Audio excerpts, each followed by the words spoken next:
Assalamualaikum warahmatullahi wabarakatuh. Perkenalkan, nama saya Vika Fani Amalani dengan NIM 2204268. Nah, di sini saya akan menjelaskan materi mengenai perencanaan pembangunan dalam mata kuliah Sistem Administrasi Negara.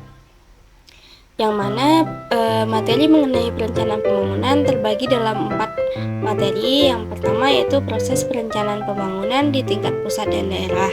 Yang kedua, organ atau lembaga yang terlibat dalam perencanaan pembangunan. Yang ketiga, hubungan pemerintah, swasta, dan masyarakat dalam perencanaan pembangunan. Yang ketiga, pembangunan berkelanjutan.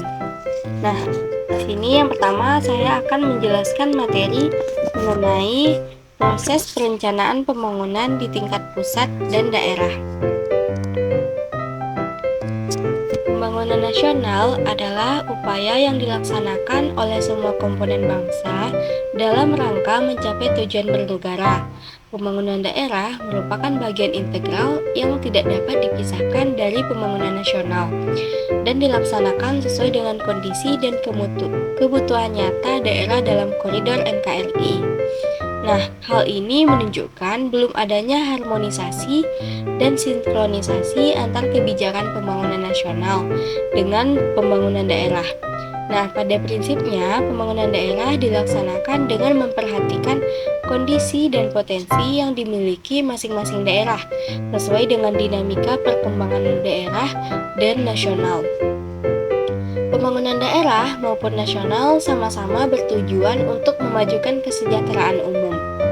Nah, perencanaan pembangunan di Indonesia memiliki dasarnya itu Undang-Undang Nomor 25 Tahun 2004 tentang Sistem Perencanaan Pembangunan Nasional. Nah, Sistem Perencanaan Pembangunan Nasional adalah satu kesatuan tata cara perencanaan pembangunan untuk menghasilkan rencana-rencana pembangunan dalam jangka panjang, jangka menengah, dan tahunan yang dilaksanakan oleh beberapa penyelenggara negara dan masyarakat di tingkat pusat dan daerah. Nah, sistem perencanaan pembangunan nasional bertujuan untuk mendukung koordinasi antar pelaku pembangunan, menjamin terciptanya integrasi, sinkronisasi, dan sinergi baik antar daerah, antar ruang, antar waktu, antar fungsi pemerintah maupun pusat dan daerah. Yang ketiga yaitu menjamin keterkaitan dan konsistensi antar perencanaan, penganggaran, pelaksanaan, dan pengawasan. Yang keempat, mengoptimalkan partisipasi masyarakat. Dan yang terakhir, menjamin tercapainya penggunaan sumber daya yang efisien, efektif, berkeadilan, dan berkelanjutan. Nah, menurut Undang-Undang Nomor 25 Tahun 2004 mengenai Rencana Pembangunan Nasional meliputi yang pertama, Rencana Pembangunan Jangka Panjang atau RPJP yang merupakan dokumen perencanaan untuk jangka panjang waktu 20 tahun, baik untuk nasional, provinsi, kabupaten, atau kota. Nah, yang kedua, Rencana Pembangunan Jangka Menengah atau yang disingkat dengan RPJM yang merupakan dokumen perencanaan untuk periode 5 tahun, baik untuk nasional, provinsi, dan kabupaten atau kota.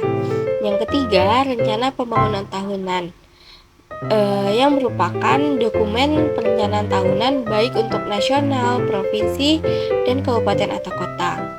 Nah, selanjutnya saya akan menjelaskan materi yang kedua yaitu organ atau lembaga yang terlibat dalam perencanaan pembangunan.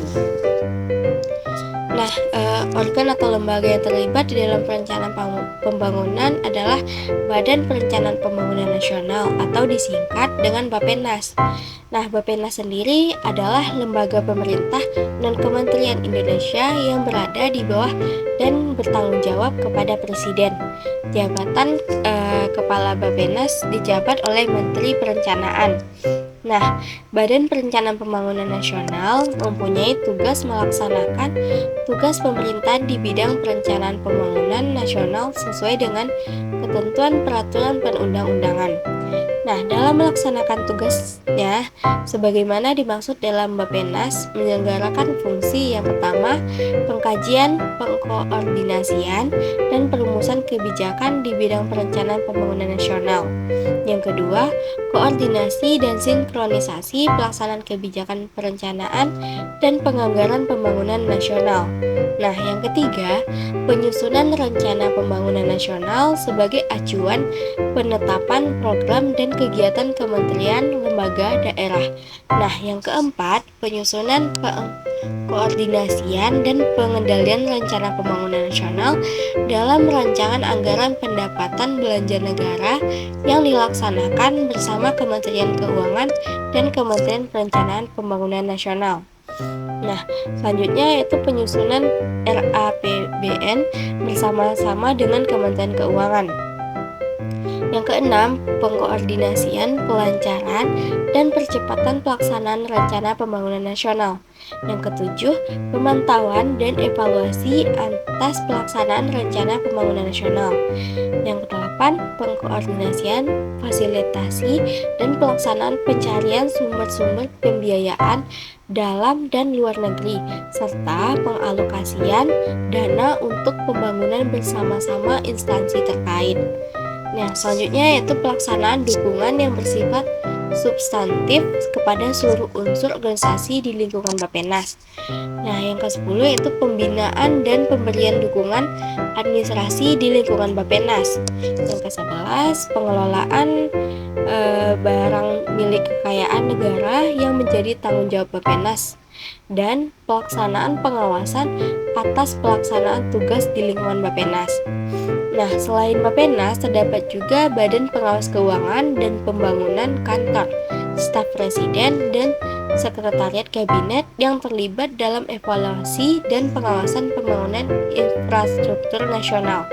Selain itu, Badan Perencanaan Pembangunan Daerah atau Bapeda juga memiliki peran penting dalam perencanaan pembangunan daerah. Nah, dalam perencanaan pembangunan, hubungan antar pemerintah, swasta, dan masyarakat sangat penting untuk mencapai tujuan pembangunan yang berkelanjutan. Itu adalah materi yang ketiga yang akan kita bahas. Nah, beberapa aspek penting dalam hubungan ini adalah kolaborasi antara pemerintah, swasta, dan masyarakat. Nah, kolaborasi antara pemerintah, daerah, swasta, dan masyarakat dilakukan untuk mencapai tujuan pembangunan nasional serta meningkatkan hasil-hasil pembangunan. Hal ini mencakup implementasi kebijakan yang berbasis pada kepentingan dan kesejahteraan rakyat. Yang kedua, peran swasta dalam pembangunan infrastruktur. Swasta memiliki peran penting dalam infrastruktur pembangunan, terutama dalam pembiayaan atau investasi untuk pembangunan. Nah, kerjasama antara pemerintah dan swasta pada sektor infrastruktur dapat dilakukan melalui berbagai skema, seperti kerjasama pemerintah dengan badan usaha atau KPBU atau kemitraan publik swasta atau PBB. Nah, kemitraan pemerintah swasta komunitas model kemitraan antara pemerintah swasta dan masyarakat merupakan pendekatan terbaik untuk mencapai pertumbuhan inklusif dan pembangunan yang adil serta berkelanjutan. Dalam kerangka ini, sektor swasta akan mendapatkan keuntungan dalam jangka panjang, sektor publik akan mendapatkan sumber daya, dan masyarakat akan memperoleh manfaat melalui perolehan keterampilan, pengetahuan, dan teknologi baru. Nah, dengan demikian, kolaborasi dan kemitraan antar pemerintah, swasta, dan masyarakat menjadi suatu kunci dalam perencanaan dan pelaksanaan pembangunan untuk mencapai tujuan pembangunan yang berkelanjutan. Nah, itulah materi yang ketiga mengenai perencanaan pembangunan. Selanjutnya kita akan melanjutkan materi yang keempat mengenai pembangunan berkelanjutan. Nah, pembangunan berkelanjutan adalah pembangunan yang memenuhi kebutuhan hidup masa sekarang dengan mempertimbangkan pemenuhan kebutuhan hidup generasi yang akan mendatang. Nah, prinsip utama pembangunan berkelanjutan ialah mempertahankan kualitas hidup bagi seluruh manusia pada masa sekarang dan pada masa depan secara berkelanjutan. Nah, pembangunan berkelanjutan dilaksanakan dengan prinsip kesejahteraan ekonomi, keadilan sosial, dan pelestarian lingkungan.